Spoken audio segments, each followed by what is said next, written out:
राजकुमारी, वो आ गए हैं। उसका नाम सुनते ही मेरे होंठों पर मुस्कान आ गई। मैंने फिर से सुमन से पूछा, सच्ची? और उसने हाँ में सर हिलाया। मैं तुरंत खड़ी हुई रसोई घर से जाने के लिए। अपने हाथों और कपड़ों में लगे मसालों को अच्छे से झाड़ा। मैं बाहर जा ही रही थी कि सुमन की पीछे से आवाज आई, तुम्हें अपने वस्त्र बदल लेने चाहिए। नहीं, मैं ऐसे ही ठीक हूँ इन्हीं वस्त्रों में। 2 साल मैंने इस पल का इंतजार किया। न जाने उसे कितने पत्र लिखे, पर उसने किसी एक का भी उत्तर नहीं दिया। जब वो यहाँ से चला गया था तो मुझे ऐसा लगा कि मैंने कोई गलती की है। मेरी किसी बात से गुस्सा है वो, पर आज तक उसकी नाराजगी का कारण मैं समझ नहीं पाई। मैं रसोई घर से भागते हुए महलों की गलियारों से गुजरकर ऊपर के कक्षों की तरफ भागी, पर अचानक मैं अपने दादीसा से भिड़ गई और उन्होंने मुझे डांट लगाई। नंदिनी, कहाँ जा रही हो? दादीसा, वो मैं पक्षियों को देखने जा रही हूँ। अच्छा, जूतियाँ कहाँ हैं? वो मुझे याद नहीं, वो कहाँ चले गए। इस समय मेरा सारा ध्यान यहाँ से भागकर ऊपर वाले कक्ष में जाके अपने प्यार को देखने में है। नंदिनी, क्या मतलब तुम्हारा? वो कहाँ गए? अपने पैरों से चल के गए हैं क्या वो? दादीसा, आज मेरा व्रत है।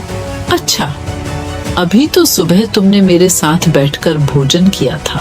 दादीसा, मैंने आधा दिन का व्रत रखा है। अब मुझे शीघ्र ही जाने दीजिए दादीसा, मेरे पक्षी मेरा इंतजार कर रहे हैं। मैंने कहा उनसे और वहाँ से भागने लगी। मुझे पीछे से दादीसा के हंसने की आवाजें सुनाई दी। मेरे पायलों की आवाज पूरे गलियारों में गूंज उठी। मैं भाग के सीधा सबसे ऊपर वाले कक्ष की तरफ गई, जहाँ से मैं कई मीलों दूर तक देख सकती हूँ। मेरी सांसें फूलने लगीं। मेरा दुपट्टा सर से नीचे सरक गया, पर मेरी नजरें सिर्फ और सिर्फ द्वार की तरफ थीं। कुछ समय पश्चात द्वार खुला। मेरी दिल की धड़कनें बढ़ने लगी। वो घोड़े पर सवार होके अंदर आ रहा था। रुद्र। उसे देखते ही मेरे चेहरे पर मुस्कान आ गई। मैं वहां से भागी। सुमन हर समय मेरे साथ थी। मैं भागते हुए अपने मासा के कक्ष की तरफ से धीरे से निकलकर अतिथि गृह की तरफ भागी। मैं उनका ध्यान अपनी तरफ नहीं लाना चाहती थी।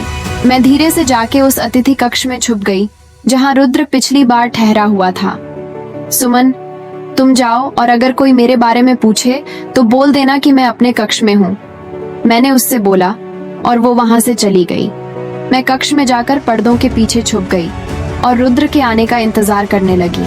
काफी समय उसका इंतजार करने के पश्चात वो अंदर आ ही गया। कुछ सेवक उसका सामान रखने में उसकी सहायता कर रहे थे। मैं उसको पर्दों के पीछे से देख रही थी। वो काफी बदल गया है। वो और भी ज्यादा आकर्षित दिखने लगा है। कृपया करके यहाँ रख दीजिए, उसने एक सेवक से कहा और उसकी आवाज सुनते ही मुझे कुछ होने लगा। रहने दीजिए, हम कर लेंगे। उसने फिर कुछ सेवकों से कहा और वो बाहर जाने लगे कक्ष से। उसने अपने कक्ष का द्वार बंद करते ही बोला, बाहर आ सकती हैं आप। मैं अचानक से डर गई और जल्दबाजी में गिर गई। वो मुझे देखकर हंस रहा था। उसको हंसता हुआ देखकर मैं अपना दर्द भूल गई और मैं भी उसके साथ हंसने लगी। उसने मुझे ऊपर उठाया और अपनी तरफ खींचा। हम दोनों कुछ पल के लिए एक दूसरे की आंखों में खो गए और धीरे धीरे एक दूसरे के करीब आते रहे। उसकी नजर मेरे होंठों पर थी, पर अचानक से वो पीछे चला गया। कैसी हैं आप? जैसा आप छोड़ के गए थे हमें। मतलब अभी भी आप नहाती नहीं हैं? बस अब बहुत हो गया। मैं यहाँ मरी जा रही हूँ, इसके साथ अपनी पूरी जिंदगी जीने के लिए, और ये है कि मेरा मजाक उड़ा रहे हैं। 2 साल मैंने इसका इंतजार किया, इसी उम्मीद में कि ये वापस आके हमारे रिश्ते की बात आगे बढ़ाएंगे, पर यह है कि अभी भी मुझे बेवकूफ समझते हैं। मैंने लंबी सांस ली और पूछा, आपके जीवन में कोई और है क्या? नहीं तो हम अभी भी साथ में क्यों नहीं हैं? रुद्र, क्यों अब तक आप मेरे करीब नहीं आए? हमारे परिवारों के बीच दुश्मनी है नंदिनी, और उन्हें हमारे रिश्ते के बारे में अब तक नहीं पता है। मैंने लंबी सांस ली। वो मुस्कुराया और मेरे करीब आके मेरे गालों को छुआ। वो मेरी आंखों में देखकर तुम बोला, क्या चाहती हो नंदिनी?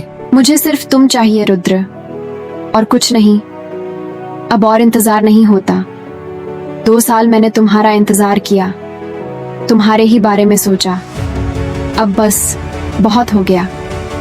बोलो, क्या तुम मुझसे प्यार करते हो? मुझे तुम पर पूरा भरोसा है। मैं तुमसे बहुत प्यार करती हूँ। मैं सिर्फ और सिर्फ तुम्हारा प्यार चाहती हूँ। पक्का?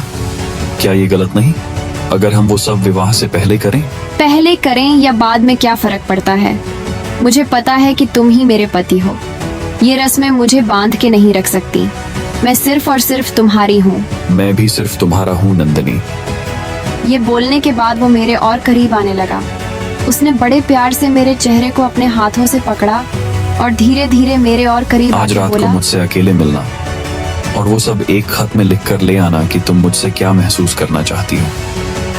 याद रहे, हर एक छोटी से छोटी चीज लिखनी है, और अगर तुम कुछ भूल गई लिखना तो मैं भी भूल जाऊंगा वो चीज तुम्हारे साथ करना। मैंने हाँ में अपना सर हिलाया और उससे बोला, मैं तुमसे प्यार करती हूँ रुद्र। मैं भी तुमसे प्यार करता हूँ नंदिनी। उसके मुंह से अपने लिए प्यार सुनकर मैं खुशी के मारे फूली नहीं समा रही थी। ऐसा लग रहा था कि मैं पागल हो जाऊंगी।